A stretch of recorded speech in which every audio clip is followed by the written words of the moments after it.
Assalamualaikum warahmatullahi wabarakatuh. Perkenalkan, nama saya Iis Badriah dengan NIM D1B018025. Nah, kali ini saya akan menjelaskan materi penyuluhan pertanian tentang budidaya bawang merah.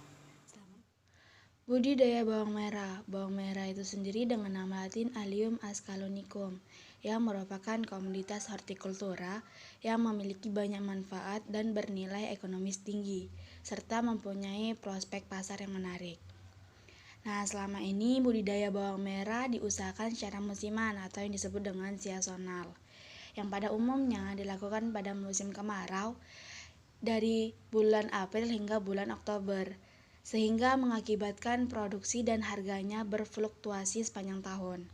Untuk mencegah terjadinya fluktuasi produksi dan fluktuasi harga yang sering merugikan petani, maka perlu diupayakan budidaya yang dapat berlangsung sepanjang tahun, antara lain melalui budidaya di luar musim atau disebut dengan off-season. Dengan melakukan budidaya di luar musim dan membatasi produksi pada saat bertanam normal sehingga dengan permintaan pasar, diharapkan produksi dan harga bawang merah di pasar akan lebih stabil.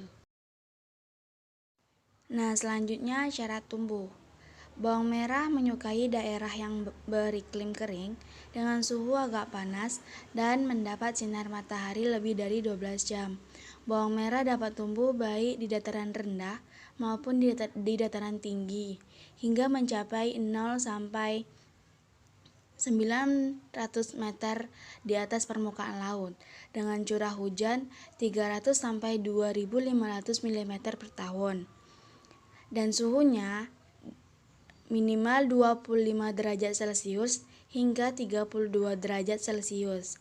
Nah, jenis tanah yang baik untuk budidaya bawang merah adalah regosol, grumosol, latosol, dan aluvial dengan pH tanah sekitar 5,5 sampai 7.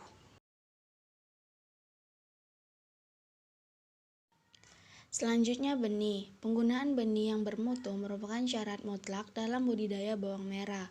Varietas bawang merah yang dapat digunakan adalah Bima, Brebes, Ampenan, Medan, Keling, Maja Cipanas, Sumenep, Kuning, Timor, Lampung, Banten, dan varietas lokal lainnya. Tanaman biasanya dipanen cukup tua, antara 60 sampai 80 hari. Telah diseleksi di lapangan dan di tempat penyimpanan. Umbi yang digunakan untuk benih adalah berukuran sedang, berdiameter 1,5 sampai 2 cm dengan bentuk simetris dan telah disimpan selama 2 sampai 4 bulan. Warna umbi untuk lebih mengkilap, bebas dari organisme pengganggu tanaman. Kemudian selanjutnya yang keempat yaitu penyiapan lahan. Pengolahan tanah dilakukan pada saat tidak hujan, sekitar 2 minggu sampai 4 minggu sebelum tanam, untuk menggemburkan tanah dan memberi sirkulasi udara dalam tanah. Tanah dicangkul sedalam 40 cm. Kemudian budidaya dilakukan pada bedengan yang telah disiapkan dengan lebar 100 sampai 200 cm dan panjang sesuai kebutuhan. Jarak antara bedengan yaitu 20 sampai 40 cm. Yang kelima yaitu penanaman. Penanaman dilakukan pada akhir musim hujan dengan jarak tanam sekitar 10 sampai 20 cm dikali 20 cm. Cara penanamannya, yang pertama kulit pembalut umbi dikupas terlebih dahulu, kemudian dipisahkan siung-siungnya untuk mempercepat keluarnya tunas. Sebelum ditanam, bibit tersebut dipotong ujungnya hingga sepertiga bagian. Bibit ditanam berdiri di atas bedengan sampai permukaan irisan tertutup oleh lapisan tanah yang tipis. Yaitu pemeliharaan.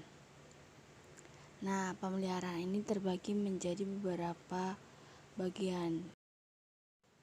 Yang pertama yaitu penyiraman, dapat menggunakan gembor atau sprinkler atau dengan cara menggenangi air di sekitar bedengan yang disebut sistem lap.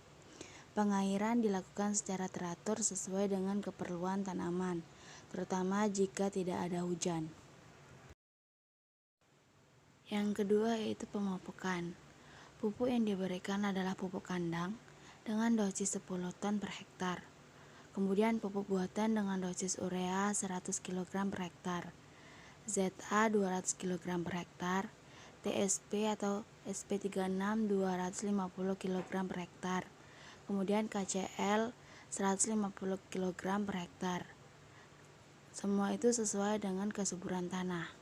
Ketiga, penyulaman dilakukan apabila di lapangan dijumpai tanaman yang mati. Biasanya dilakukan paling lambat 2 minggu setelah tanam.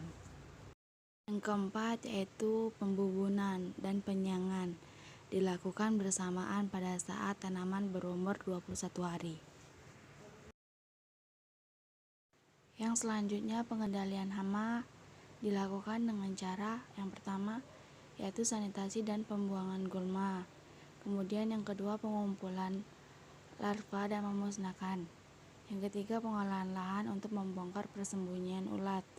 Yang keempat penggunaan insektisida. Yang kelima yaitu rotasi tanam.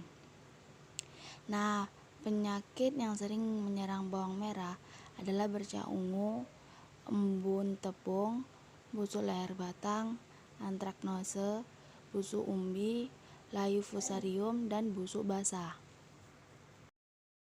Selanjutnya yaitu pengendalian penyakit dilakukan dengan cara yang pertama dengan menggunakan sanitasi dan pembakaran sisa tanaman yang sakit. Yang kedua penggunaan benih yang sehat. Dan yang ketiga penggunaan fungisida yang efektif. Selanjutnya yang ketujuh yaitu panen. Nah, panen dilakukan bila umbi sudah cukup umur sekitar 60 hari setelah tanam. Kemudian ditandai dengan daun mulai menguning. Nah, cara mencabut seluruh tanaman dengan hati-hati supaya tidak ada umbi yang tertinggal atau lecet. Untuk 1 hektar per tanaman bawang merah yang diusahakan secara baik dapat dihasilkan sebanyak 10-15 ton. Nah, yang terakhir adalah pasca panen. Di dalam pasca panen ada beberapa metode yang harus dilakukan. Yang pertama pengeringan. Pengeringan umbi dilakukan dengan cara dihamparkan merata di atas tikar atau digantung di atas para-para dalam keadaan cukup panas, biasanya memakan waktu 4-7 hari. Nah, bawang merah yang sudah agak kering kemudian diikat dalam bentuk ikatan. Proses pengeringan dihentikan apabila umbi telah mengkilap, kemudian lebih merah, leher umbi tampak keras dan bila terkena sentuhan terdengar gemerisik. Kemudian metode yang kedua yaitu sortasi.